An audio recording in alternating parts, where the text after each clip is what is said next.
terima kasih kepada Pak Ibrahim yang telah memberikan, sedikit banyak informasi tentang kondisi UMKM yang ada di Provinsi Riau. Oke, sepertinya lebih baik kalau kita teruskan dulu kepada narasumber kedua dan ketiga nantinya. Nanti di akhir sesi kita akan berdiskusi. Gimana Pak Baim, Bu Ika, dan Bu Besti? Setuju? Jadi biar kita tidak buang-buang waktu di diskusi. Oke, baik Pak. Sangat Oke, baik sekali. oke baik. Yang kedua, langsung saja kepada Bu Ika. Waktu dan tempat saya persilahkan. Assalamualaikum warahmatullahi wabarakatuh. Waalaikumsalam. Waalaikumsalam warahmatullahi Teman-teman cek suara dulu dong. Kedengeran nggak? Jelas Bu Ika? Kedengeran. Halo Mbak Ika, terima kasih sudah hadir. Makasih Mbak Kiki sudah diajak berpartisipasi ya di acara ini. Salam kenal teman-teman. Assalamualaikum warahmatullahi wabarakatuh. Perkenalkan saya Arfah Dwi Sri Sartika, biasanya dipanggil Ika. Kalau sekarang itu diamanahi punya usaha toko kue La Viola dan toko bahan kue La Tansa. Nah, mungkin di sini di acara ini mungkin saya sharing saja pengalaman saya bagaimana membangun toko kue La Viola. Sebelumnya basic saya adalah kuliahnya di D3 Gizi Politeknik Kesehatan Riau, kalau sekarang namanya Poltekkes Kemenkes Riau, jurusan gizi, kemudian S1-nya di Sarjana Kesehatan Masyarakat juga peminatan gizi masyarakat. Nah, kalau teman-teman yang lain memilih menjadi PNS, mungkin takdir saya menentukan kalau saya menjadi ibu rumah tangga sekaligus pengusaha. Jadi ijazahnya disimpan, tidak digunakan di instansi pemerintah. Harusnya menjadi ahli gizi ya di rumah sakit, itu bisa banget, atau menjadi konsultan gizi, tetapi ini beda. Nah, manfaatnya apa sih ketika saya pendidikannya di D3 Gizi, ke jalur usahanya pengaruh nggak sih? Nah, itu pengaruh banget. Seperti yang tadi disampaikan Pak Baim, jadinya sangat paham dan tahu bagaimana penggunaan bahan tambahan makanan, pewarna, kemudian bagaimana memproduksi kue-kue yang sehat dari segi kebersihan, dari segi pemilihan bahan. Karena yang kita makan itu yang kita produksi, betul kata Pak Baim tadi. Sebaiknya adalah gimana anak kita makan seperti itu kita kasihkan ke konsumen kita. Nah, walaupun mungkin teman-teman nantinya buka usaha ataupun mungkin sekarang sudah punya usaha, nah ilmu-ilmu yang berkaitan dengan gizi itu sangat penting. Kenapa? Karena produk yang kita ciptakan, produk yang kita pasarkan itu mencerminkan diri kita. Karena kita kan harus dapat kepercayaan dari konsumen. Bagaimana mungkin konsumen bakal repeat order kalau produknya kita tidak bermutu. Baik itu dari mungkin kalau teman-teman yang sekarang punya usaha tidak mencantumkan nilai gizinya berapa. Nah, kalau saya, salah satu pengalaman saya mengisi snack pasien di rumah sakit, kebetulan 2018, 2019, dan 2020 itu saya dapat 3 tahun mengisi snack untuk pasien di rumah sakit. Nah, itu semuanya harus dicantumkan. Mulai dari energi, protein, lemak, karbohidrat. Nah, tapi tidak dengan metode uji lab. Karena saya menggunakan daftar kebutuhan bahan makanan. Nah, kebetulan sekali itu. Karena ahli gizi jadi bisa menghitungnya. Tetapi untuk teman-teman yang mungkin tidak bisa nih, belum mengerti DKBM itu apa, daftar kebutuhan bahan makanan itu apa. Nah, itu kita bisa kolaborasi dengan teman yang bisa gitu. Kan banyak sekali ya, mungkin Universitas Pahlawan ada ya jurusan S1 Gizi. Nah, itu bisa kita komunikasikan. Nah, itu memang salah satu peluang di zaman sekarang yang bisa kita laksanakan. Kemudian apalagi saya juga pernah menerima pesanan snack box dari Rumah Sakit Awal Bros untuk beberapa acara sebelum COVID ya tentunya. Karena mereka sering mengadakan seminar misalnya untuk penyakit jantung, minta disiapkan snack box untuk yang ikut itu adalah pasien penyakit jantung dan keluarganya. Ya sudah, itu saya sesuaikan kandungan makanan yang boleh dan tidak boleh, itu kan kita juga bisa pelajari ya. Ini penyakit jantung, makanan yang boleh apa sih, makanan yang tidak boleh apa sih. Nah, itu disesuaikan dengan produk yang kita pasarkan. Nah, kalau soal harga, betul sekali, harganya udah jadi otomatis naik ketika produk yang biasa saja dengan produk yang ada embel-embel gizinya. Nah, karena di situ mungkin ada value, ada sebuah kelebihan ya dibandingkan dengan lain. Nah, itu jadi enak, jualannya jadi bisa 2-3 kali lipat harganya dibandingkan dengan produk-produk yang tidak ada embel-embel.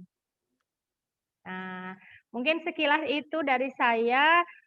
Sebenarnya banyak sekali peluang-peluang yang bisa dilakukan, yang bisa dikerjakan, apalagi di masa pandemi ini. Kemudian bisa nanti kita diskusikan bagaimana awalnya membuka bisnis kuliner yang berkaitan dengan gizi, kemudian bagaimana perizinannya, bagaimana marketingnya, bagaimana mengelola karyawannya, bagaimana mengelola keuangannya. Karena ketika kita sudah menyatakan diri kita mau berusaha, nah itu kita sudah harus siap-siap belajar banyak hal. Jadi seorang pengusaha itu harus belajar terus dan belajar terus. Nanti mungkin teman-teman kita enaknya diskusi ya, banyak pertanyaan itu lebih seru, mendapatkan insight-nya lebih banyak. Itu aja mungkin Mas Fahri, silahkan. Baik. Assalamualaikum warahmatullahi wabarakatuh. Waalaikumsalam warahmatullahi wabarakatuh. Baik, terima kasih kepada Bu Ika atas informasinya juga dan ilmunya. Dan juga Bu diberitahukan bahwa di sini yang partisipan di sini rata-rata di sini adalah mahasiswa prodi S1 Gizi dan juga prodi S1 Kewirausahaan. Jadi harapan besar dari mahasiswa ini mereka pengen usaha juga seperti Ibu, pengen di kuliner, tapi berbasis gizi ini lebih kuat dibandingkan yang pengusaha-pengusaha yang lainnya. Oke, selanjutnya untuk tidak mempanjang waktu kepada Ibu Besti Ferawati untuk memberikan informasinya. Kepada Ibu Besti, waktu dan tempat saya persilahkan.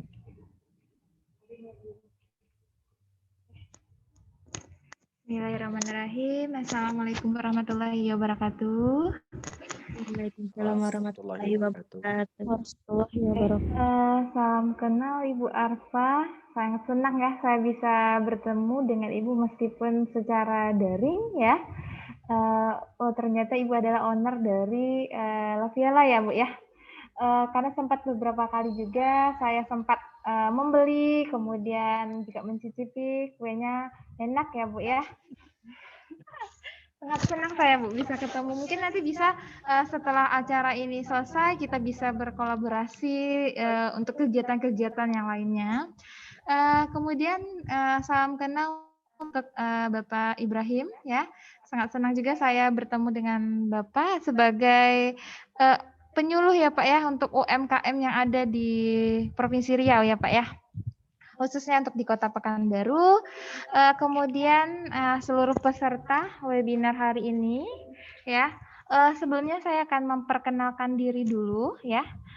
Nama saya Besti Ferawati ya. Sehari-hari saya itu mengajar di Prodi S1 Gizi Universitas Pahlawan Tuanku Tambusai ya. Kemudian mungkin saya ada sedikit ini ya mau mempromosikan dulu nih Bu Arfa, Bapak Ibrahim. Kebetulan di Universitas Pahlawan Tuanku Tambusai ini kami punya suatu pusat ya di bawah lembaga kewirausahaan. Itu salah satunya itu adalah pusat Pekanbaru Nutrition Center atau pusat kajian dan layanan gizi ya. Di sini kami mungkin sudah bekerja sama dengan beberapa yang terkait ya, seperti tadi yang sudah disampaikan Pak Ibrahim, kalau kita begitu juga dengan Bu Arfa, kalau kita ingin meningkatkan harga jual suatu produk khususnya produk pangan, kita harus ada embel-embelnya seperti kandungan zat gizinya, label pangannya, ya, yang nantinya mungkin itu memerlukan biaya yang lebih banyak, misalnya seperti itu. Tetapi dengan adanya embel-embel itu, kata Bu Arfa, nilai jualnya juga semakin meningkat, kualitasnya semakin bagus. Nah, kebetulan di kami juga, kami sudah bekerja sama dengan BPPSI, ya, Balai Pengembangan Produk Standarisasi Industri. Kemudian beberapa UMKM, tetapi sayangnya nih Pak Ibrahim, kami baru bekerja sama atau dengan UMKM yang ada di luar Kota Pekanbaru, itu di Kabupaten Bengkalis, ya. Mungkin beberapa produk yang ada di UMKM Kabupaten Bengkalis itu sudah kerjasama dengan kami, sudah MOU, sudah MOA, mereka sudah direalisasikan juga, mereka sudah minta bantu untuk perhitungan kandungan zat gizi yang sudah disampaikan Bu Arfa tadi secara manual, ya. Kebetulan Bu Arfa menggunakan daftar komposisi bahan makanan, ya, DKBM, menghitungnya dengan secara manual. Dan dari UMKM juga kami sudah menganalisis dari laboratorium juga, yaitu dengan BPSI. Jadi mungkin nanti para peserta di sini yang ingin mengetahui atau mengecek apakah kandungan zat gizi yang dibuat pada produk yang ingin dijual itu sudah sesuai atau sudah memenuhi dengan target, atau siapa sasaran yang akan kita tuju, ya, seperti yang sudah Bu Arfa sampaikan tadi. Misal tadi kan sudah banyak ya pengalaman Bu Arfa untuk memasukkan beberapa produk yang sudah diciptakan oleh Bu Arfa itu ke rumah sakit, khususnya itu untuk pasien-pasien diet terkhusus, ya Bu, ya. Dan itu perlu pelajaran lebih khusus, ya, karena ada jenis dan syarat diet dari masing-masing penyakit, ya. Mungkin gitu Bu Arfa, ya, sedikit ini. Jadi untuk teman-teman yang bergabung pada hari ini yang sudah punya atau sudah merintis usaha meskipun masih skala rumah tangga, itu tidak masalah, ya. Kami dari PNC, apalagi untuk mahasiswa Universitas Pahlawan, ya, boleh kalau ingin menanyakan, kalau ingin mendiskusikan, kami membuka layanan, ya, layanan untuk perhitungan kandungan zat gizi, ya, baik itu secara manual itu ataupun secara untuk di lab, ya. Untuk masalah biaya tadi sudah disampaikan Pak Ibrahim cukup mahal seperti itu, ya. Tapi alhamdulillah berkat kerjasama dengan BPPSI, ya, yang sudah bekerja sama atau di bawah bimbingan kami, pengelolaan kami, mereka harganya bisa di-korting oleh BPPSI-nya. Ya, mungkin misalnya 500 jadi 250.000 seperti itu. Dan akan dicantumkan juga logonya untuk pengeluaran label zat gizinya atau label kandungan gizinya itu dari BPSI. Itu yang akan menjadi nilai jual juga, ya. Karena beberapa produk UMKM yang ada di Kota Bengkalis itu sudah menggunakan beberapa label dari BPSI dan label PNC, Pekanbaru Nutrition Center dari Universitas Pahlawan. Dari beberapa binaan yang sudah kami lakukan, karena beberapa kali juga pengalaman, ya, kami sudah berkunjung ke UMKM, sudah memberikan beberapa kali pelatihan, ya, terkait pengembangan produk pangan UMKM yang ada di Bengkalis, khususnya untuk Desa Kuala Alam, ya. Mungkin bisa di ini juga, ya. Di sini mungkin tadi saya melihat Pak Ibrahim dan Bu Afa lebih kepada penyampaian pengalaman-pengalamannya, ya. Saya juga sepertinya untuk materi khususnya itu juga belum saya persiapkan, ya, karena acaranya ini mendadak, ya. Tapi sedikit saya menyambung dari yang Pak Ibrahim sampaikan tadi sama Ibu Afa, ya. Itu benar, ya, pada saat kondisi COVID saat ini itu menjadi satu peluang, ya, suatu peluang bagaimana kita sebagai pengusaha, khususnya Bu Arfa nih, tidak apa-apa kalau kita tidak bekerja di rumah sakit, berarti Bu Arfa sekarang nutrisioner. Ya, Nutrifernal itu lebih bagus, Bu. Berarti ibu yang punya usaha, ibu yang punya bawahan, ibu yang punya anggota yang memberikan pekerjaan kepada orang. Ya, saya sangat bangga, Bu, lihat ahli gizi yang bisa menjadi nutrifrener ya, Bu ya. Banyak sekali sudah tenar nutrifioner yang ada, mungkin bisa diakses ya. Saya juga punya cita-cita tapi belum kesampaian ya menjadi nutrifioner karena mungkin saya berkecimpung setiap hari di UP ya. Mungkin masih banyak kesibukan-kesibukan yang lain. Kemudian saya juga cukup terlibat juga untuk beberapa dinas yang ada di Kota Pekanbaru ya. Mungkin nanti setelah selesai ini saya akan banyak diskusi juga dengan Bu Arfa ya terkait produk-produk pangan yang sudah diolah oleh Ibu Arfa. Tapi sedikit saya mau sampaikan, tapi yang sudah disampaikan oleh narasumber sebelumnya, tadi misalnya kita harus memberikan makan apa yang harusnya sudah diberikan kepada anak kita harus berikan juga kepada konsumen kita, tetapi perlu diperhatikan ketika kita dalam pengolahan produk pangan, ya, selain kita menentukan siapa targetnya, kemudian khususnya untuk siapa, pada saat proses pengolahan pangan ya ada beberapa zat gizi itu yang akan hilang ya karena kalau kita kenal zat gizi itu ada zat gizi makro dan zat gizi mikro ya. Zat gizi mikro ini contohnya itu adalah vitamin dan mineral ya. Vitamin dan mineral ini sangat gampang hilang ketika kita melakukan proses pemasakan, khususnya pada saat pemanasan. Ya, dia akan menguap. Nah, kalau di gizi itu untuk peningkatan atau mempertahankan, misalnya tadi Bu Arfa sudah menghitung nih dengan menggunakan DKBM secara daftar komposisi bahan mentah ya. Jadi yang dihitung itu adalah bahan mentah, bahan yang belum diolah ya. Tetapi itu perlu dipertanyakan ya. Maksud saya setelah kita hitung, kemudian kita olah menjadi satu produk pangan, nanti bolehlah dengan dikukus, digoreng, atau steaming dan lain sebagainya, apa itu namanya, itu perlu kita perhatikan karena ada beberapa persentase yang akan hilang pada saat pemanasan. Bahkan untuk contoh, untuk vitamin A ya, untuk vitamin A itu akan sangat gampang hilang ketika pemanasan, bahkan sampai 90% atau 90 lebih dari 70% ya, sampai 90% itu vitamin A akan menguap ya. Jadi kalau di gizi itu ada namanya beberapa yang perlu mempertahankan kandungan zat gizi, salah satunya itu adalah nutrifikasi pangan ya. Nutrifikasi pangan itu apa? Jadi di nutrifikasi pangan itu nanti kita ada namanya fortifikasi pangan, suplementasi pangan ya, restorasi pangan atau enrichment pangan ya. Bagaimana suatu produk yang sudah kita olah menjadi produk pangan tetap kualitas atau kandungan zat gizi dari suatu produk pangan itu tetap sama, minimal sama ya. Minimal sama. Nah, itu ada trik-triknya, ada cara-caranya bagaimana kita tetap mempertahankannya gitu.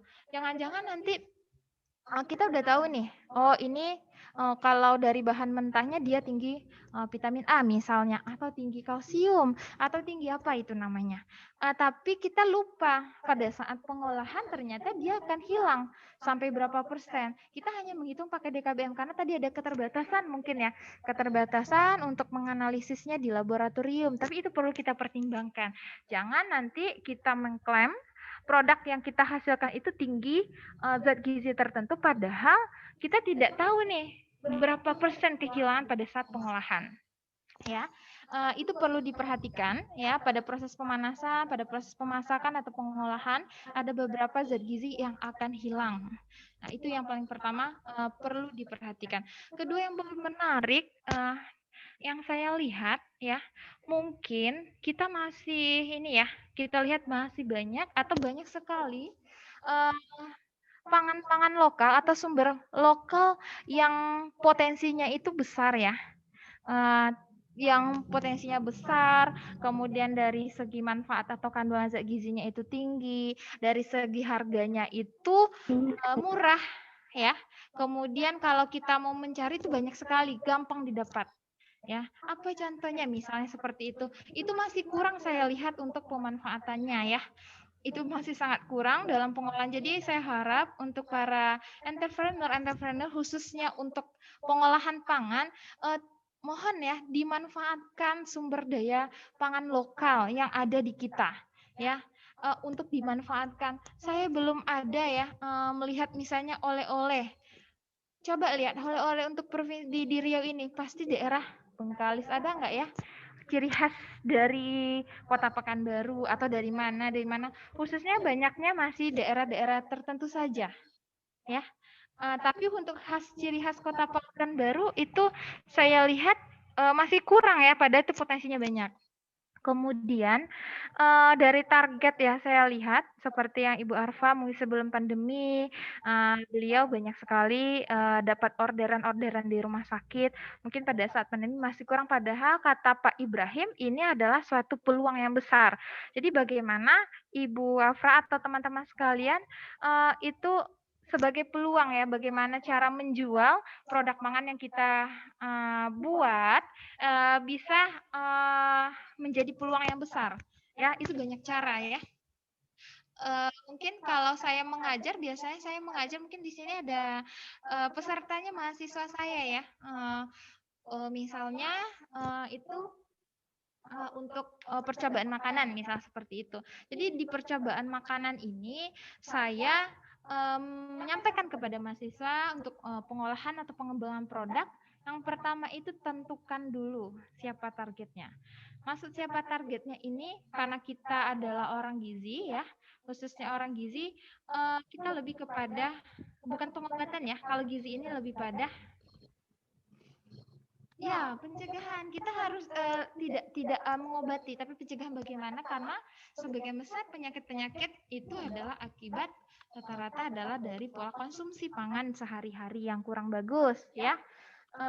Jadi saya suruh mahasiswa saya untuk mencari sumber pangan lokal yang mudah diperoleh, yang tinggi kandungan zat gizinya, gampang dimanfaatkan untuk memodifikasi atau inovasi produk-produk pangan yang sudah dikembangkan, misalnya DR khas Kampar, apa ciri khas oleh-oleh khas Kampar. Lihat bahan dasarnya. Setelah lihat bahan dasarnya, ternyata dia belum sesuai dengan yang kita inginkan, misalnya untuk DMK, untuk hipertensi, ya. Oh, ternyata kalau untuk DM dia harus seperti apa? Harus rendah indeks glikemik, harus rendah kadar glukosanya. Nah, dari bahan yang dibuat itu apa? Oh, diganti dengan apa? Nah, untuk saat ini di Pekanbaru Nutrition Center kami sudah punya program itu tentang pengembangan produk herbal ya. Jadi selama ini kan herbal hanya dibuat sebagai suplemen atau obat-obatan. Sekarang kami sedang mengembangkan produk pangan. Ya mungkin boleh kue-kue, cemilan, snack-snack seperti itu, tapi kami manfaatkan, kami substitusi, ya. Kami buat inovasi dengan pemanfaatan herbal yang ada. Herbal itu ternyata gampang dicari, mudah diperoleh, ya. Sekarang kami ada beberapa menciptakan produk pangan, sedang sudah pada proses analisis kandungan zat gizi ya. Mungkin nanti akan kami tahap pada packaging ya. Baru nanti akan pada tahap pelancingan ya, tapi belum ya. Mungkin di sini kita lebih pada discuss ya, para peserta semua mungkin yang sudah punya usaha ya, yang punya usaha tingkat rumah tangga boleh nanti terkait diskusi gizi atau bagaimana cara mempertahankan kandungan zat gizinya itu tetap sama, bagaimana caranya boleh kita diskusikan. Mungkin itu saja Pak Fakhri. Baik, terima kasih kepada Bu Besti. Sama seperti Bu Ika dan Pak Ibrahim. Sedikit banyak informasi tambahan bagi saya nih, walaupun bukan orang gizi. Baik yang saya dapatkan dari, oh ternyata gizi itu penting ya dalam produk ya. Oh jadi kayak gini nih. Oke, sebelum kita membuka sesi diskusi, saya ingin menyampaikan terima kasih kepada Ibu Azmi. Ini adalah salah satu pelaku usaha yang terkenal nih di daerah Rohil. Bu Azmi, bisa dengar suara saya? Beliau adalah ketua UKM IKM Nusantara di daerah tersebut di Rohil. Dan yang kedua adalah Bu Kiki yang membantu saya pada hari ini sebagai moderator. Bu Kiki apa kabar? Sehat? Gak kedengar suaranya ya? Di mute Bu Kiki. Oh iya, saya udah ngomong dari tadi ternyata di mute. Ya, halo Pak Fahri, terima kasih. Ibu Besti, Mbak Ika, Pak Baim. Oke, baik. Saatnya lebih baik dipercepat untuk sesi diskusi. Mungkin banyak dari mahasiswa ataupun dari pelaku-pelaku usaha yang ingin bertanya nih kepada Bapak Pak Baim, pada Bu Ika ataupun Bu Esti. Oke, sesi pertanyaan kita buka sekarang. Jika ada yang bertanya, silakan. Mahasiswa ataupun dari pelaku usaha, Pak Aziz.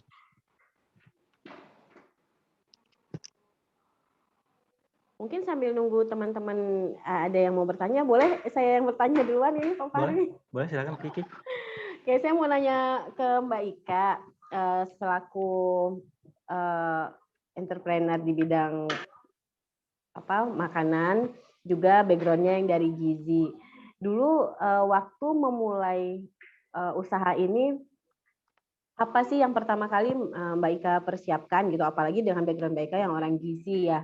Apa sih waktu itu yang membuat keputusan untuk saya mau di bidang kuliner gitu. Terus apa yang pertama kali Mbak Ika persiapkan? Boleh masalah perizinannya atau persiapan apa sih gitu, biar teman-teman juga mungkin yang masih mahasiswa yang baru memulai jadi tahu juga. Gitu. Baik, Kak. Kak Fahri mau langsung dijawab apa Langsung mau dijawab. dikumpulin dulu Langsung nih? aja Bu Ika. Boleh. Langsung aja. So. Kalau ditanya Mbak Kiki jadi deg-degan. Kayaknya kita ngomong WA aja deh Mbak Kiki. Oke. Ya, jadi tadi Mbak Kiki nanya pada saat memulai usaha ini apa sih yang harus dipersiapkan. Nah, sebenarnya panjang banget ya sejarahnya ini memulai usaha. Jadi saya itu waktu taman SMP kan ada pilihan ya dari orang tua mau masuk SMA atau SMK. Nah, saya itu pilihnya SMK. Kenapa? Yang pertama,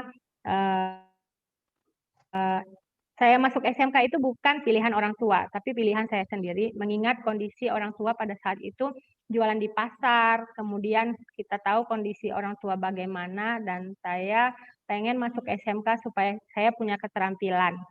Nah, itu yang pertama. Yang kedua, setelah saya punya keterampilan, saya khawatir nih, pada saat itu nggak bisa kuliah, nggak bisa lanjut kuliah, makanya memilih masuk SMK supaya selesai SMK saya punya keterampilan dan saya bisa buka usaha. Nah, cita-citanya tuh mulainya dari situ, dari tamat SMP, kemudian masuk SMK jurusan pastry pada saat itu. Jadi jurusan di SMK 3 itu kayaknya ini ada adik kelas saya dari sini, Kak Aziz. Iya Kak. Tamat Beda jurusan. Oh, beda jurusan Ajis Tata Boga. Ya. Jadi di SMK 3 itu ada jurusan patisserie. Nah, itu khusus bikin kue di situ, menghias kue, pokoknya segala macam kue-kue. Tidak ada yang berkaitan dengan ayam, ikan, masakan Eropa, masakan segala macam itu tidak ada. Jadi memang khusus fokus di masak kue. Nah, setelah tamat SMK, nah di SMK itu saya dapat magangnya di Malaysia waktu itu. Magang di Malaysia lumayan lama, 7 tahun. Lumayan juga pengalaman yang didapat selama di Malaysia, di negeri orang. Anak kelas 2 SMA berangkat ke Malaysia untuk pergi kerjanya di dapur, kerjanya bikin kue. Itu banyak banget ilmunya. Kemudian tamat SMK itu saya pikir saya tidak akan bisa kuliah. Karena kondisi ekonomi orang tua sanggup nggak ya kuliahin saya. Ya udah, akhirnya alhamdulillah tamat SMK masuk kuliah. Waktu itu tidak langsung D3 Gizi, saya sempat kuliah lulus UMPTN di Bandung, di UPI namanya, Universitas Pendidikan Indonesia, jurusan Tata Boga. Nah, di jurusan Tata Boga itu saya hanya kuliah sampai 4 semester karena sakit terus di Bandung, kemudian disuruh pulang sama orang tua. Nggak apa-apa nak, kamu nggak jadi sarjana Tata Boga, yang penting kamu sehat. Wah, itu berlinangan air mata, disuruh berhenti kuliah, ya Allah ini kenapa, padahal pengen jadi lulusan Tata Boga gitu, S1 Tata Boga. Akhirnya saya pulang ke Pekanbaru, ada pendaftaran angkatan pertama gizi, waktu itu angkatan pertama gizi di Poltekkes, Politeknik Kesehatan, jurusan gizi. Nah, ini cocok nih kayaknya, jurusan ini sama bidang saya. Karena kan makanan ya, makanan, kemudian saya daftar dan lulus, alhamdulillah lulus jadi gizi angkatan pertama. Kemudian setelah lulus gizi itu ternyata nggak apa langsung diminta jadi asisten dosen pada saat itu. Ini panjang ya, makanya Mbak Kiki pertanyaannya jangan itu, kepanjangan jawabannya. Tapi jadi motivasi Bu Ika buat mahasiswa Bu. Iya benar. Jadi teman-teman yang masih mahasiswa juga dapat gambaran nih gimana sih dulu ininya gitu. Dari Iya. mana sih? Iya benar. Kemudian, nah selama kuliah di D3 Gizi itu setiap hari saya bawa jualan di kampus. Jual donat dari jurusan gizi nyebrang ke jurusan keperawatan, nyebrang ke jurusan kebidanan, sampai para dosen, pegawai kampus itu pada kenal semua. Dan satu mata kuliah yang paling saya sukai pada saat D3 Gizi itu adalah mata kuliah kewirausahaan. Sampai dosennya bilang ketika di absen, beliau tidak mau absennya pakai tanda tangan. Setiap masuk kelas beliau langsung panggil satu-satu. Setiap nyebut nama saya, beliau langsung bilang, oh yang pengusaha itu ya? Oh yang pengusaha itu ya? Aduh itu saya tuh rasanya malu banget dibilang pengusaha karena Pak saya tuh cuma jualan donat loh Pak gitu. Cuman bawa kotak donat yang plastik itu, bawa ke jurusan-jurusan, bawa ke kantor-kantor. Tapi memang nggak ada malunya gitu. Ya udah akhirnya tamat kuliah saya diminta jadi asisten dosen di Gizi. Mungkin Bu Besi kenal Pak Mangapul yang waktu itu jadi ketua jurusan gizi, beliau bilang kamu tidak boleh hanya D3 saja.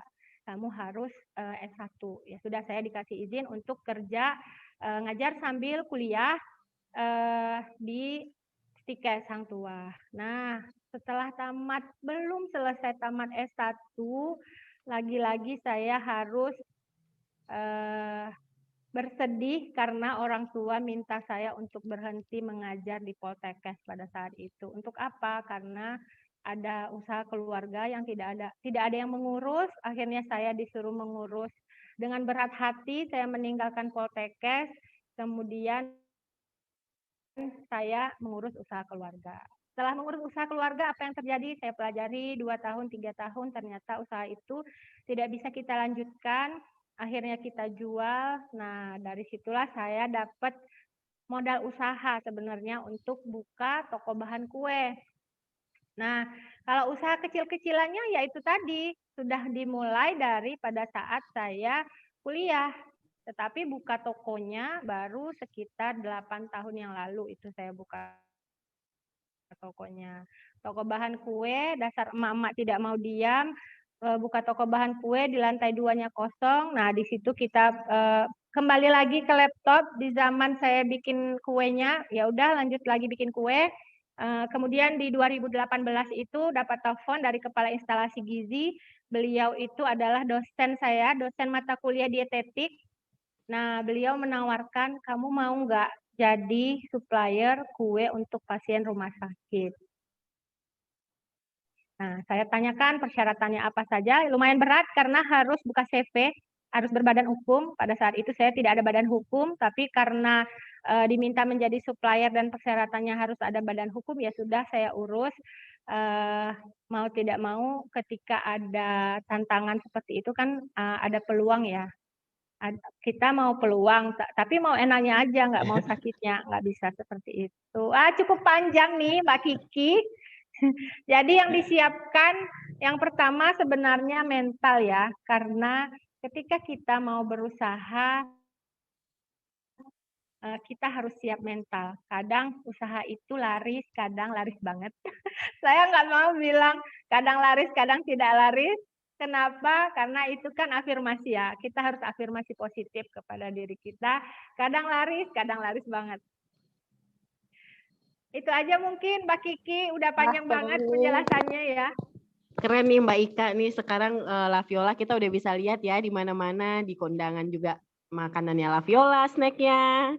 Jadi waktu itu Pak Fahri, saya pernah ada sepupu saya menikah.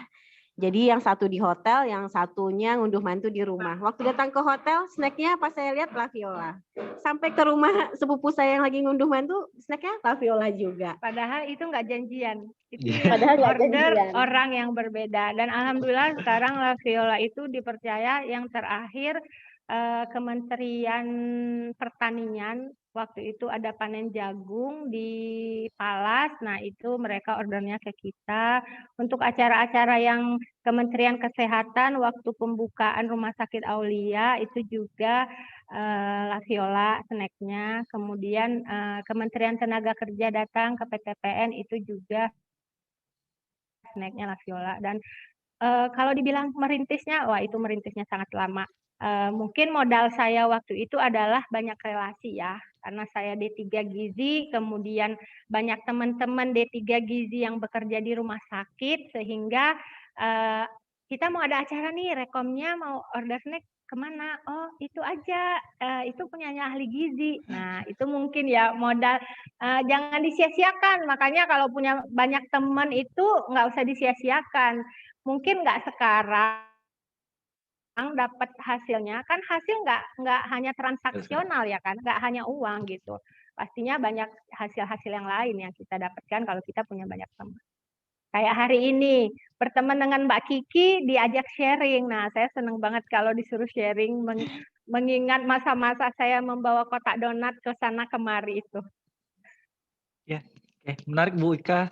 Saya pernah dengar salah satu gubernur, apakah gubernur dari Riau atau dari DKI, waktu mereka masih kecil tuh cerita kurang lebih sama dengan Bu Ika.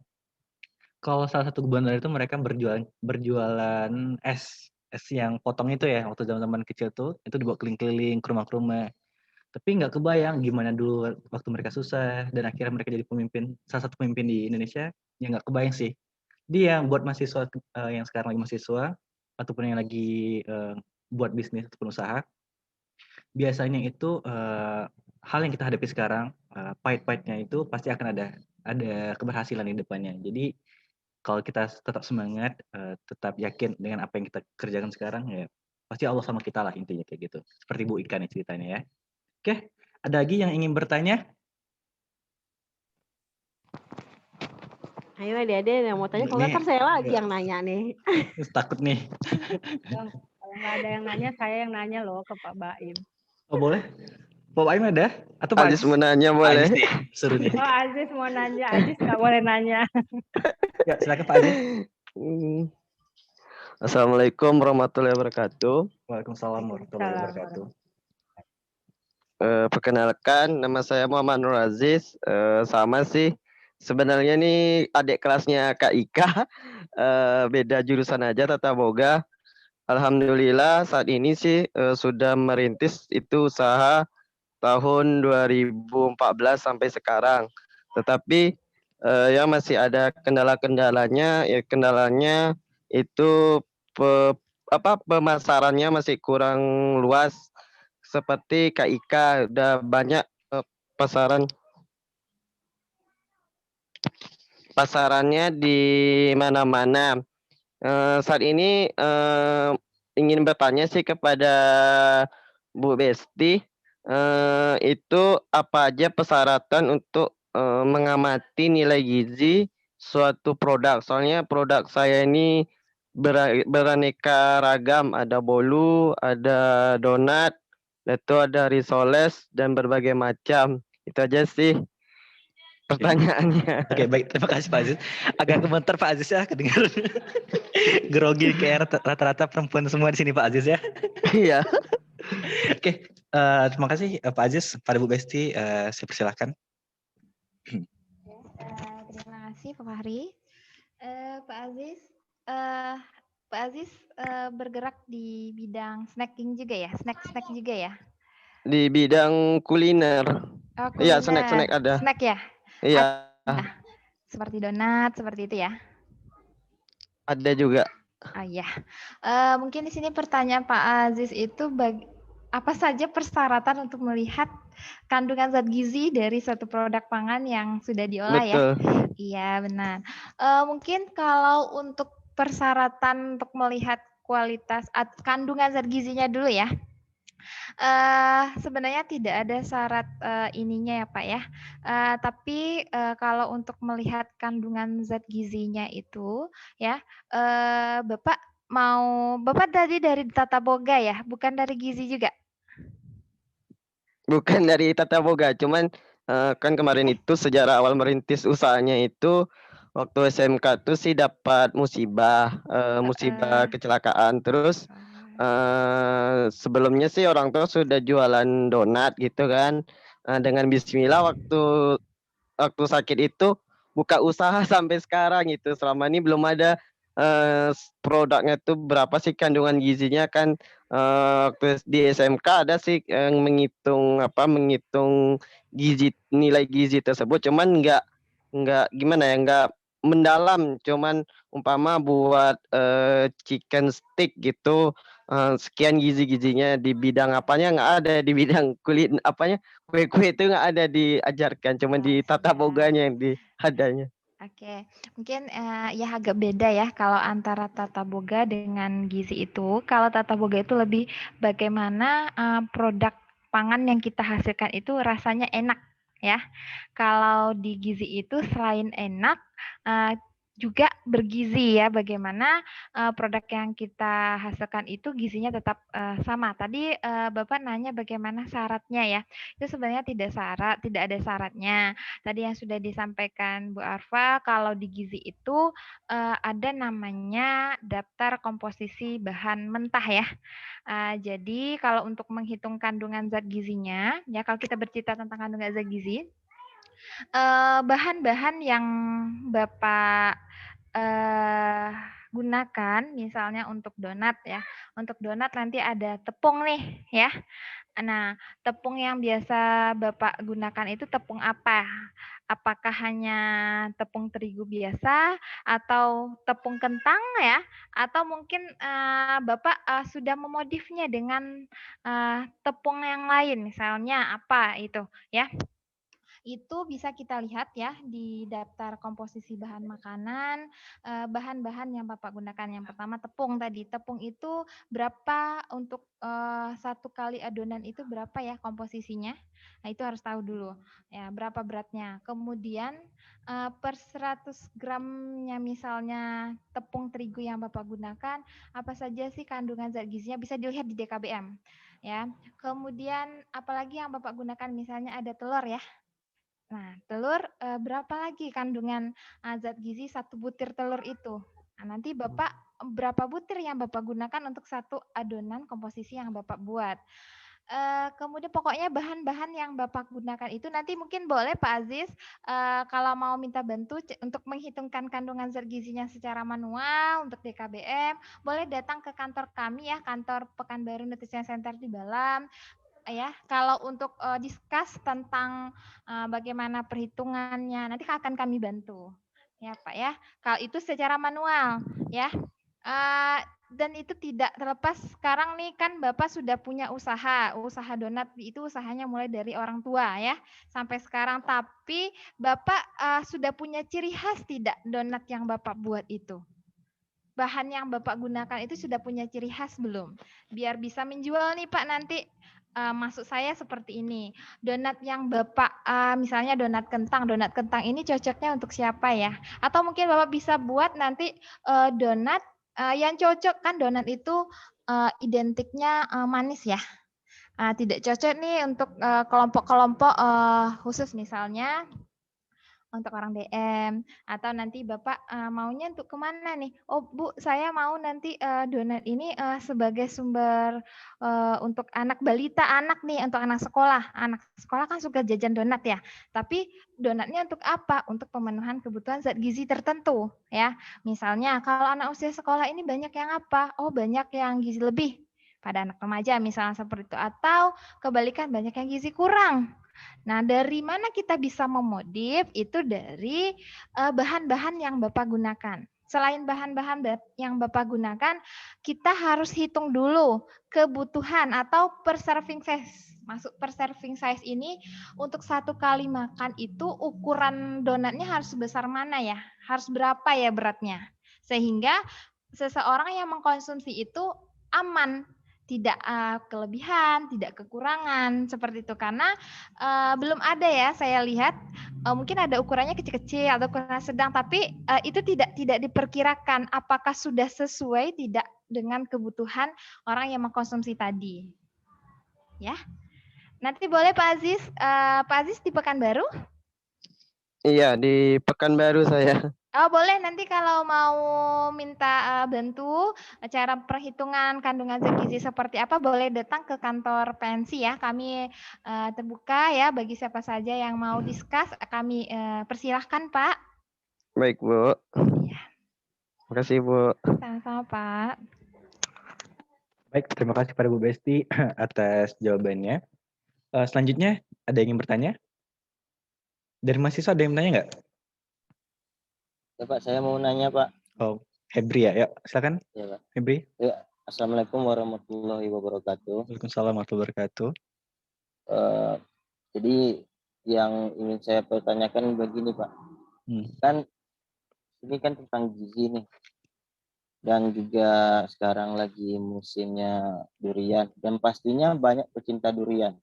Okay. Dan sama-sama kita ketahui gizi dari durian itu sangatlah tinggi, bergizi gitu kan.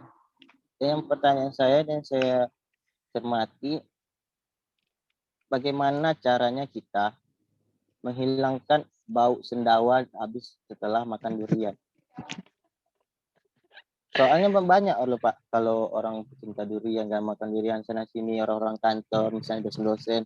Tapi kalau di dalam ruangan ketika kita membau sendawa durian pasti kita benci. Dan bagaimana caranya kita menghilangkan bau tersebut? Terima kasih. Oke, terima kasih ya Hebri ya. Oke, setahu saya, kalau misalnya kita sudah makan durian, terus ada bau itu bukannya ada suatu apresiasi nggak sih? Wah, saya udah makan durian nih. Jadi itu ada daya tarik bukan? Kalau misalnya di gizi, kayak donatnya ataupun Bu Ika tadi bilang, dalam sebuah produk itu pasti ada spesifikasinya ataupun ada keunikannya kan? Nah, sama dengan durian. Kalau durian itu yang bernilai itu mungkin kalau saya pribadi durian itu khas loh dibandingkan dengan buah-buah yang lain. Tapi kalau misalnya untuk tadi bagaimana cara menghilangkannya, ada yang bisa bantu di sini, Bu Ika, Bu Besti, atau Pak Baim? Ada yang membantu? Cocoknya itu Bu Besti yang menjawab. Saya juga bingung nih jawabnya apa. Kalau saya terus terang tidak makan durian karena saya nggak suka baunya. Aduh, ini pertanyaan mahasiswanya keren banget Pak Mari. Saya juga nggak tahu nih. Biasanya kita makan durian kan mencari baunya Pak ya? Iya. Ini pertanyaan bagaimana sih kita menghilangkannya? Jadi nggak usah makan Pak. Gitu ya. Menghilangkannya nggak usah dimakan. Nah, ya ada yang bisa bantu jawab? Siapa tahu Bu Besti punya pengalaman kan menghilangkan.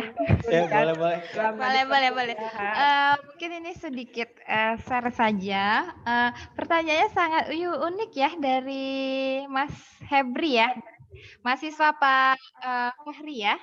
Luar biasa pertanyaan bagaimana cara kalau kita sudah mengkonsumsi durian itu memang di mana-mana ya. Bukan pada saat itu aja, mungkin malamnya atau apa ya kalau cendawa masih ada ya bau duriannya ya. Oke. Mungkin secara spesifiknya bagaimana cara kalau kita misalnya terlalu banyak konsumsi durian, biarnya nggak ini ya, apa namanya, kalau bahasa kamparnya gimana Febri? Biar nggak terlalu banyak itu disuruh minum di air di kulitnya itu ya, biar nggak mabuk ya, biar apa sih kalau istilahnya bahasa kamparnya? Gimana Hebri? Kalau kita terlalu banyak biar nggak ini, silahkan minum airnya di kulit duriannya. Saya salah satu pencinta durian ya kebetulan ya Ibu Apra ya. Tapi selama ini saya tidak memperhatikan bagaimana ya caranya kalau saya konsumsi durian nanti baunya tidak tercium lagi. Kalau kita pulang misal seperti itu, benar kata Pak Fahri tadi kalau kita itu satu kebanggaan, wah saya udah makan durian nih, ini musim durian. Nah, Ya seperti itu ya. Tapi boleh ya. Mungkin kalau sedikit secara ilmiahnya, bagaimana cara menghilangkan ya bau durian. Tapi saya belum menerapkan juga dan belum mencoba. Cuman ada sedikit pernah baca ya, pernah baca dari ilmiahnya itu bagaimana cara menghilangkan bau durian. Yang pertama mungkin bisa kita minum air putih sebanyak mungkin ya.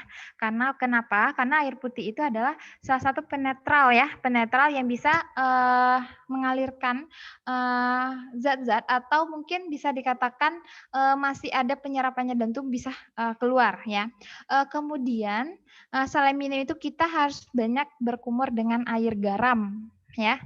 Dengan air garam karena dia bersifat lebih basah ya, bersifat asam ya, sehingga bau-bau yang ada di mulut tadi dia akan bisa larut. Kemudian bisa juga menggunakan atau konsumsi yogurt ya, konsumsi yogurt, kemudian bisa konsumsi air kelapa ya. Air kelapa Hebri. Jadi kalau misalnya dicobakan nanti ini sekarang lagi musim durian ya di Kampar. Boleh nanti Hebri cobakan setelah konsumsi durian benar tidak? Misalnya pertama konsumsi dulu tuh air putih sebanyak mungkin ya. Kemudian bisa berkumur dengan air garam. Setelah itu boleh konsumsi air kelapa, konsumsi yogurt juga ya. Karena dia bersifat asam bisa menyebabkan menetralkan pH di dalam mulut kita ya, dalam pencernaan kita juga. Selain itu juga mengkonsumsi buah ya, buah dengan serat yang tinggi. Ya, apa saja tuh Bu konsumsi buah yang serat tinggi? Mungkin Ibu Afra masih ingat Bu Afra? Buah dengan serat yang tinggi itu bisa dikonsumsi untuk menghilangkan bau ya durian itu. Oke, Bu Ika menambahkan? Karena saya tidak pencinta durian, jadi saya tidak mau menambahkan. Justru orang makan durian itu kepengen baunya loh. Iya. Iya benar itu Bu. Tapi sebenarnya berbicara peluang, mungkin jadi peluang baru Bu Ika ya, dan Bu Westi atau Bu Baim.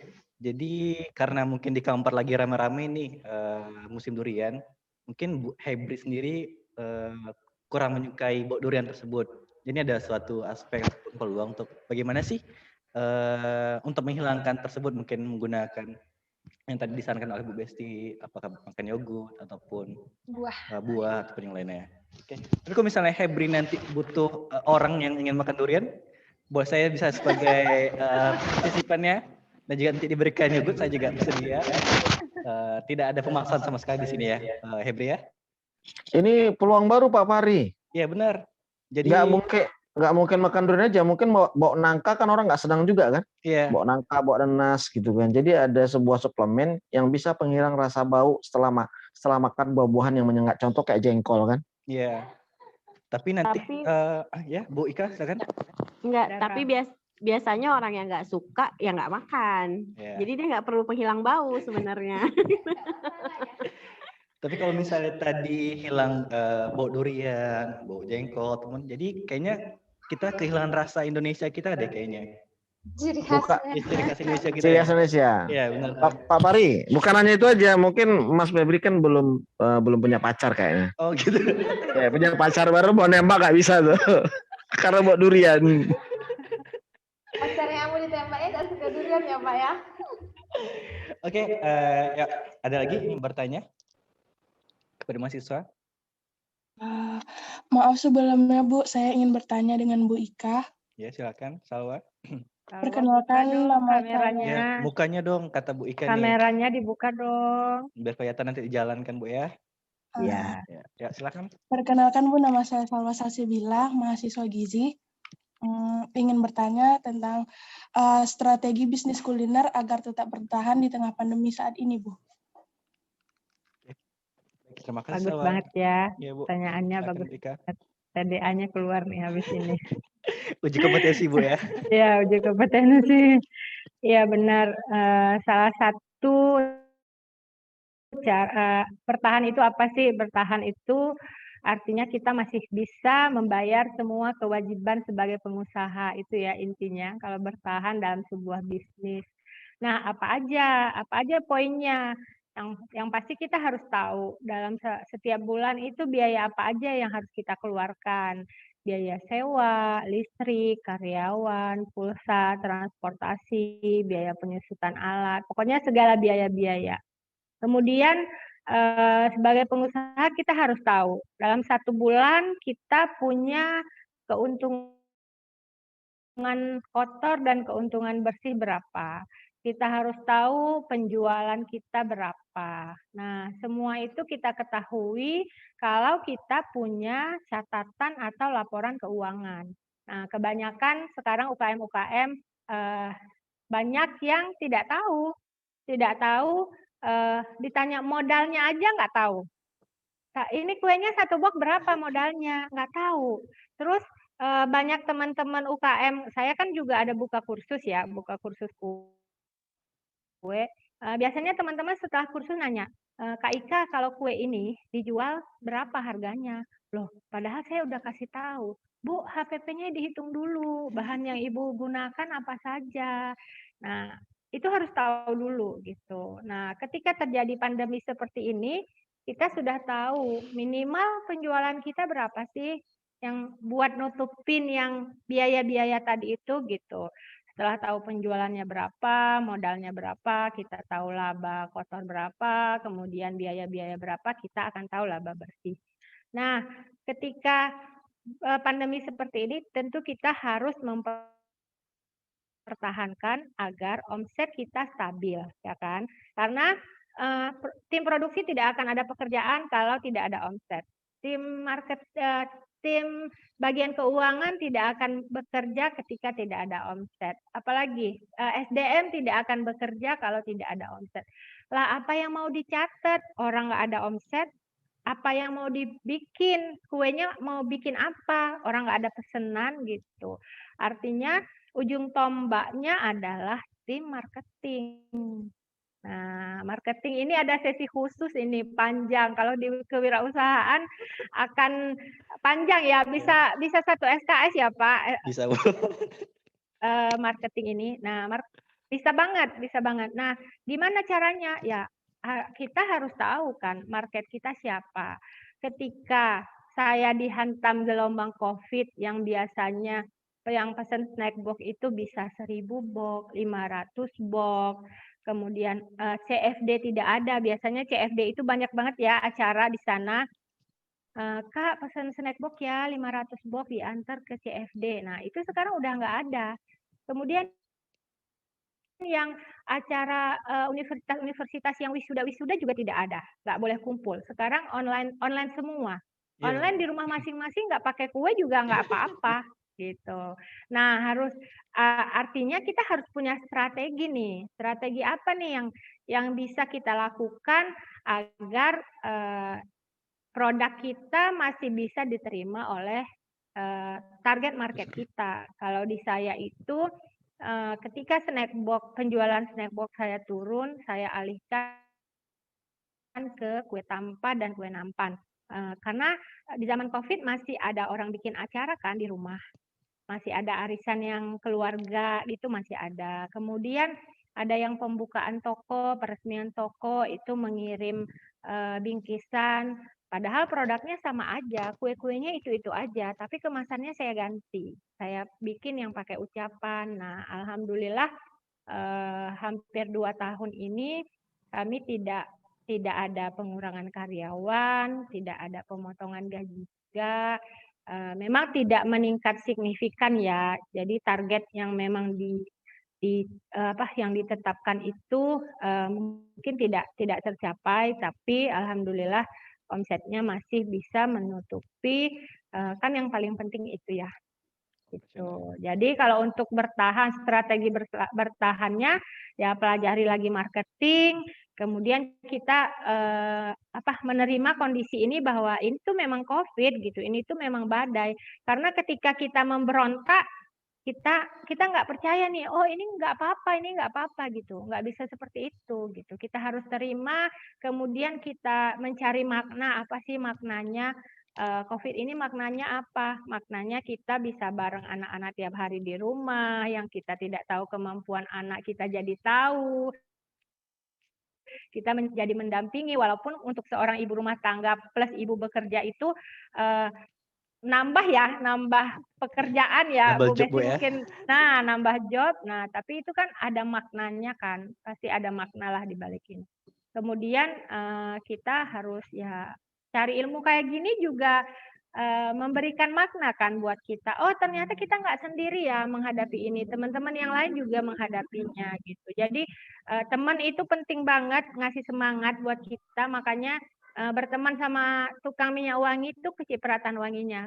Berteman sama tukang durian pasti kecipratan duriannya ya. Walaupun ada baunya, Bu, ya? Iya, walaupun ada baunya. Barangkali itu mungkin Salwa udah buka usaha apa belum nih? Pernah pernah buka usaha. Pernah buka usaha.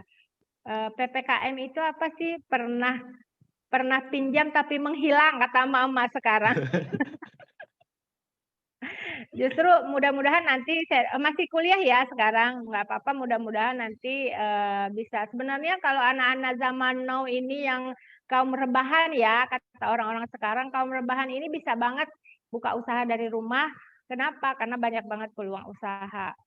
Walaupun nggak punya produk, kita bisa mungkin ngejualin produk orang lain. Yang penting ada kemauan. Karena HP sama kuota itu adalah modal utama. Satu lagi kemauan. HP, kuota, sama kemauan. Tapi kalau ada HP, ada kuota, nggak ada kemauan, nah itu semua nggak jadi. Oke, itu mungkin ya, sharing dari saya. Baik, terima kasih Bu Ika.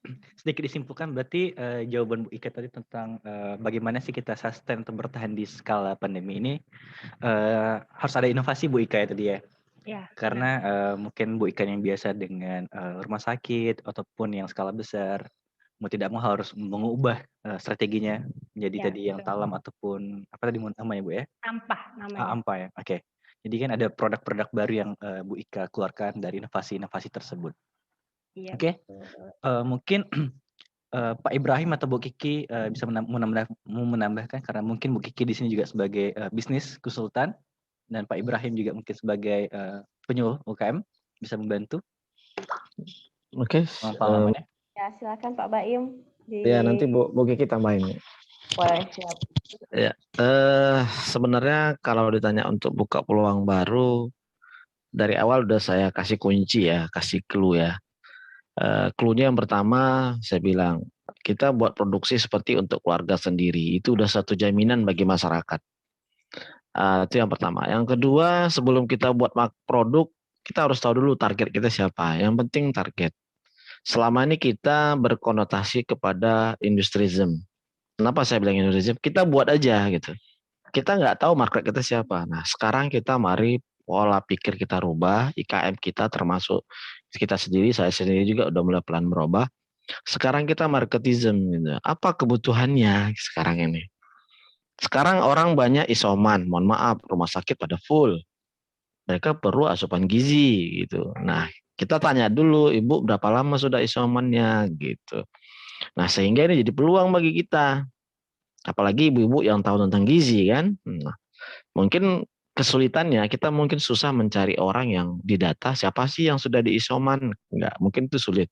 Paling tidak saya kasih solusi adalah paling tidak kita tahu di lingkungan sekitar kita. Nah, alhamdulillah di lingkungan kita sendiri, di dekat-dekat kita ini memang ada beberapa orang yang isoman. Itu kita bantu dengan cara kasih dia supplier makanannya, dia butuhnya apa gitu misalnya. Tapi harus tahu dulu dia gizinya di mana. Nah, ujung-ujungnya harus diuji lab dulu. Nah, uji lab itu penting. Kenapa saya bilang penting? Karena melihat kondisi masing-masing orang yang kena isoman. Peluangnya besar. Itu satu. Yang kedua, saya kasih informasi penting bahwa zaman dulu buat badan hukum itu sangat susah. Sekarang enggak, sekarang via online. Jadi sekarang ada dari kita kerjasama dengan Menkum dan HAM, ada badan hukum yang kita nggak perlu pakai akta notaris. Namanya PT Perorangan dan Persorangan Perorangan, dan itu sedang launching perkembangan dari katanya Undang-Undang Cilaka, Undang-Undang Cipta Lapangan Kerja. Nah, jadi di bawah itu ada PP nomor 8 tahun 2021 ada turunnya buat perusahaan. Nah, ini gunanya untuk kalau milenial kaum rebahan. Cukup bayar aja. Tapi ini belum penting, tapi sedang disosialisasikan. Termasuk saya juru sosialisasinya. Nah, saya berharap ambil kesempatan-kesempatan ini untuk menjadikan peluang. Ada satu lagi sisi yang mungkin selama ini yang nggak pernah dimanfaatkan para pelaku UMKM. Dia begini Pak Fahri, terkadang saya sangat senang teman-teman adik-adik mahasiswa sini, dia mau buat usaha gitu. Tapi ada sebagian pelaku usaha itu, Pak, saya nggak punya modal gitu. Padahal pemerintah zaman sekarang sudah buat peluang. Kamu baru buat NIB aja, buat sedikit usaha, bisa minta bantuan. Tahun lalu dapat bantuan 2,4 juta, tahun ini dapat 1,2 juta. Tahun depan lagi kalau masa COVID masih berlaku mungkin 600.000. Ini jadikan peluang usaha untuk jadi modal. Nah, jadi terus terang saya sangat setuju dengan Bu Ika dan Bu dosen. Intinya adalah tidak hanya kuota sama handphonenya, tapi juga ada kemauan. Kalau kemauannya nggak ada, percuma aja. Nah, jadi memang perlu kita rubah mindset yang selama ini konsumtif, kita jadi produktif. Nah, mungkin pelan-pelan, nah daripada kita di rumah megang nonton YouTube, nonton film Korea gitu ya, adik-adik kita rumah. Sekarang kita manfaatkan gitu loh. Bisa nggak kita cari ide gitu kan? Mungkin apa namanya itu ya? Produk kita produk kita misalnya A gitu, tapi kita kait-kaitkan dengan bahasa-bahasa Koreanya gitu. Jadi untuk mengungkit juga untuk menambah nilai value dari produk kita. Kalau emang makanan ya cari sedikit lah makanan agak ke Korea-Koreaan, padahal dia goreng pisang juga gitu. Ya, misalnya kan klasik-klasik misalnya, tapi goreng pisang gitu. Nah ini saya buka-buka terpikir sedikit gitu kan, mudah-mudahan bisa menjadi tambahan. Saya rasa itu cukup Pak Fahri. Mungkin nanti bisa ditambah Bu Kiki juga, mungkin dapat hal yang baru. Terima kasih Pak Baim. Bu Kiki ingin menambahkan? Di sini konteksnya mohon izin Bu Ika, Bu Esti ataupun Pak Baim dan mahasiswa semuanya ataupun pelaku usaha, kita sama-sama belajar. Jadi kalau misalnya kita ada yang ingin menambahkan ilmu, dipersilahkan di sini. Oke? Ya, pada Bu Kiki, jika ingin menambahkan. Saya rasa sih sebenarnya yang sudah disampaikan Bu Ika tadi dan dari Bu Besti dan dari Pak Baim itu sudah sangat lengkap, sudah cukup. Tinggal sekarang actionnya aja, ya kan? Nanti kalau kita sudah action, mungkin akan ada problem-problem berikutnya. Bukan problem sih sebenarnya, ada challenge-challenge berikutnya yang bisa kita diskusikan lagi nih, Pak Fahri. Bagus nih sering-sering ada discuss kayak gini, jadi teman-teman yang mahasiswa bahkan kita pun juga yang sudah melakukan duluan juga banyak belajar baru lagi gitu dari praktisi-praktisi yang lain. Seperti ini saya juga jadinya pengen diskusi juga nanti sama Bu Besti. Kalau misalnya kayak makanan catering gitu, dari mana mulainya? Karena itu kan banyak juga ya. Bu. Boleh Bu. Nah, terus nanti sama Pak Baim juga banyak lah yang bisa kita diskusikan dan kita kolaborasikan mungkin sama Mbak Ika juga, Mbak Ika kuenya, nanti saya cateringnya. Banyak lah nanti teman-teman mahasiswa juga mungkin ada yang baru mau mulai, nanti kita bisa diskusikan dari pengembangan produknya, nanti kita cari lagi ahlinya bagian pengembangan produk, untuk marketingnya tadi seperti yang Mbak Ika bilang, kita undang lagi siapa ahlinya yang bagian marketing. Nanti insya Allah kita bisa adakan continue ini Pak Fahri. Bah, terima kasih Bu Kiki. Ya, sama-sama Pak. Oke, ada lagi ada lagi yang ingin bertanya, mahasiswa ataupun pelaku usaha di sini? Mas Salman ada? Belum Pak, sudah cukup jelas Pak. Karena ponselnya tidak ada gizi Pak ya? Nggak rencana Pak, itu peluang baru tuh Pak, nanti buka lagi Pak. Oh, buka lagi, oke. Mungkin bisa jadi nanti di sebelah ponsel ada Laviora Bu ya? Laviola ya? Cabang-cabangnya di Kampar. Ya, kenapa usaha donat? Kalau orang tua usahanya kuliner Pak. Oh kuliner, oke boleh. Oke, ada lagi yang bertanya? Atau menambahkan di sini? Jadi intinya di sini kalau dari kesimpulan dari Bu Ika tadi, Bu Besti, Bu Kiki dan Pak Baim itu Ada 3 komponen yang kita bisa lakukan. Yang pertama adalah kemauan tadi pasti ada. Karena tidak mungkin semua orang akan santai-santai aja, hidup berstandar begini aja. Otomatis kita ingin jauh lebih baik daripada sebelumnya. Yang kedua, mungkin tidak cukup dengan kemauan aja kan, pasti ada namanya action ataupun aksi. Dari aksi ini kita akan tahu, oh ternyata kita nggak bisa sustain nih, bisnis kita nggak bisa kayak gini nih. Jadi dari aksi kita bisa evaluasi lagi, apa sih strategi-strategi tadi seperti Bu Ika tadi yang awalnya mungkin untuk di kesehatan, terus tiba-tiba harus untuk targetnya ada orang rumahan atau acara-acara rumahan, itu kan ada strategi-strategi baru yang bisa diimplementasikan. Oke, ada lagi mau tanya? Kayaknya masih pada takut nih, pada segan nih sebenarnya Bu Ika nih, Bu. Kalau Bu Ika mau nanya, nggak apa Bu, tunjuk aja Bu, mahasiswanya. Mungkin informasi aja kali ya Pak. Iya, Bu Ika. Saya itu seneng banget sharing sama mahasiswa. Kenapa? Karena pada saat saya jadi mahasiswa itu udah mulai bikin usaha gitu. Dan nggak kebayang pada saat itu bisa kayak sekarang, bisa punya toko, bisa punya karyawan, nggak kebayang sampai ke situ. Karena kan kalau zaman dulu itu saya usaha itu semua sendiri, belanja sendiri, bikin sendiri, ngejual sendiri. Dan pada saat memulai usaha nggak ada HP waktu itu. Saya punya HP itu di kuliah semester 3 dan itu pun HP-nya Nokia yang pakai antena itu loh. Nah, kalau zaman sekarang anak-anak kuliah nggak ada yang nggak pakai HP, nggak ada yang nggak punya kuota. Jadi sebenarnya sekali lagi itu adalah masalah kemauan gitu. Kalau untuk ilmu banyak banget sekarang ilmu yang bisa kita cari di Instagram, di YouTube. Banyak banget ada komunitas-komunitas. Wah, Pekanbaru ini luar biasa. Banyak banget komunitas di grup WA yang bisa kita dapat ilmu di situ, bisa dapat pengalaman. Nah, satu lagi sukses itu ada proses dan itu kita harus sabar memang. Nggak bisa instan malam ini kita buka usaha, besok pagi udah jadi miliarder, itu nggak ada cerita.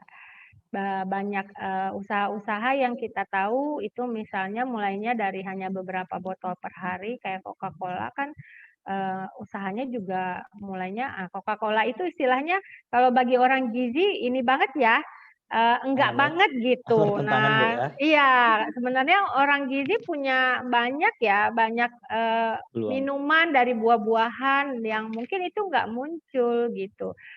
Kalau dari segi membuat tugas akhir atau skripsi, saya melihatnya bagus-bagus banget penelitiannya, tapi setelah penelitian itu tidak dijadikan sebuah peluang.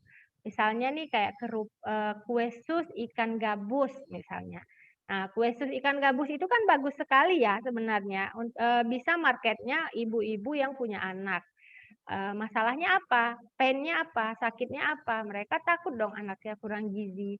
Tapi nafsu makannya nggak ada. Anaknya nggak mau makan ikan. Ya udah, kita masuk dengan solusi dengan produk kita. Kue sus ikan patin, misalnya ikan gabus. Nah, itu sebenarnya bisa dijadikan peluang. Jadi mungkin saya masukkan ya buat Bu Besti, adik-adik mahasiswa yang misalnya D3 atau S1 itu kan banyak ya penelitian-penelitian di bidang pangan yang sangat bisa dijadikan peluang usaha. Itu aja mungkin tambahannya Pak Fahri. Oke, baik Bu Ika. Bu Besti mau menanggapi? Mungkin kalau dari saya sudah cukup ya, cuman ingin ini ya mempromosikan lagi nih untuk Pekanbaru Nutrition Center karena memang kami ini suatu pusat yang masih baru ya Bu Ika ya. Mungkin juga dengan Bu Ika, Bu Kiki atau Pak Ibrahim nanti yang mungkin butuh pelayanan atau kajian gizi boleh datang ke PNC, kami terbuka ya. Karena mungkin kami juga tadi marketingnya belum dikenal banyak orang kalau ternyata di Pekanbaru ini ada pusat kajian gizinya gitu. Mungkin itu aja untuk UMKM, khususnya Pak Ibrahim sebagai penyuluh mungkin banyak bertemu dengan UMKM yang pengolah di bidang gizi atau kuliner ya Pak ya. Nanti boleh dipromosikan Pekanbaru Nutrition Center kami. Ya, terima kasih. Mungkin itu saja Pak Fahri. Baik, terima kasih Bu Besti, Bu Ika, Pak Baim, dan Bu Kiki, dan yang lain-lainnya. Sekali lagi, saya kasih satu kesempatan jika ada yang bertanya atau ingin berdiskusi sebelum pukul 12. Sudah tidak ada. Hebri mau nanya lagi? Atau Jengkol Hebri mau bertanya tidak? Tidak, cukup durian aja? Cukup, Pak. Cukup. Oke, Pak Aziz? Izin Pak, Ya, itu kalau boleh tahu yang PNC-nya ada medsosnya nggak biar dilihat di medsosnya. Ada Pak, ada medsosnya, ada webnya Pak. Boleh dilihat nanti Pak.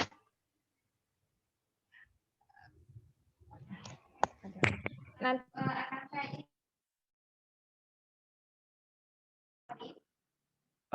sejauh ini belum ada. Nanti saya coba kirim ke Pak Aziz saja secara personal. Boleh. Boleh. Itu sih. Oke, siap. Baik, ada lagi yang bertanya? Tidak ada. Pak Baim, Bu Kiki, Bu Ika, Besti, sip semuanya. Oke. Pak Fahri, supaya nanti kalau misalnya ada lagi nih kegiatan seperti ini, barangkali adik-adik mahasiswa atau teman-teman UKM disuruh aja menyiapkan satu orang minimal 2 pertanyaan. Supaya apa? Supaya diskusi kita aktif Lancar, gitu. Ya. Baru karena ada beberapa Zoom yang saya ikuti, persyaratan ikut Zoom-nya tuh itu gitu. Jadi diminta menyiapkan 2 pertanyaan. Pertanyaannya boleh dibacakan oleh moderator atau boleh langsung disampaikan. Jadi semuanya punya pertanyaan dan diskusinya lebih hidup. Itu aja kali ya saran dari saya. Baik, terima kasih Bu Ika. Ya Bu, saya bilang saya informasikan lagi, mungkin kemarin kan sebelum PPKM terjadi ada sekitar 40-50 orang sudah mendaftar. Mungkin rata-rata itu adalah ibu-ibu yang pengusaha, apakah berbentuk kuliner ataupun snack box ataupun yang lainnya. Mungkin alasan besar mereka bertanya itu tadi terkait tentang gizi, bagaimana sih mengukur gizinya, apa sih pentingnya dan lainnya. Cuman mungkin karena ada surat pengedaran PPKM darurat nih Bu. Jadi kan makanya apalagi rata-rata itu adalah orang yang berumur, ibu-ibu itu masih terbatas cara penggunaan teknologi. Jadi mereka ada sempat bahas kemarin, boleh nggak dibuat angkatan keduanya atau batch keduanya kita buat offline. Nanti kalau misalnya boleh dan diizinkan oleh Bu Ika, mungkin setelah PPKM kita akan buat lagi Bu. Mungkin lebih banyak lagi nih pelaku-pelaku usaha mungkin kan. Saya bilang tadi, yang Bu Ika bilang tadi lah ya. Mereka sudah ada bertanya, tapi mungkin menggunakan teknologi masih terbatas kapasitasnya atau kompetensinya kan. Itu sih Bu, boleh. Terima kasih Bu Ika masukannya Bu. Oke, saya rasa itu saja pelatihan ataupun webinar kita pada hari ini. Terima kasih kepada narasumber Bu Ika, Bu Besti, dan Pak Brahim telah memberikan informasi sedikit banyaknya kepada saya dan juga partisipan yang lainnya. Yang kedua juga kepada mahasiswa ataupun pelaku usaha yang telah memberikan waktunya untuk sama-sama belajar sharing kendala-kendala apa aja sih yang dihadapi pada saat COVID ini. Oke. Kalau begitu maka kita tutup acara kita dengan ucapan alhamdulillahirabbil alamin. Alhamdulillahirabbil alamin. Terima kasih teman-teman semua. Baik, terima kasih Bu Ika semuanya. Assalamualaikum. Waalaikumsalam warahmatullahi wabarakatuh.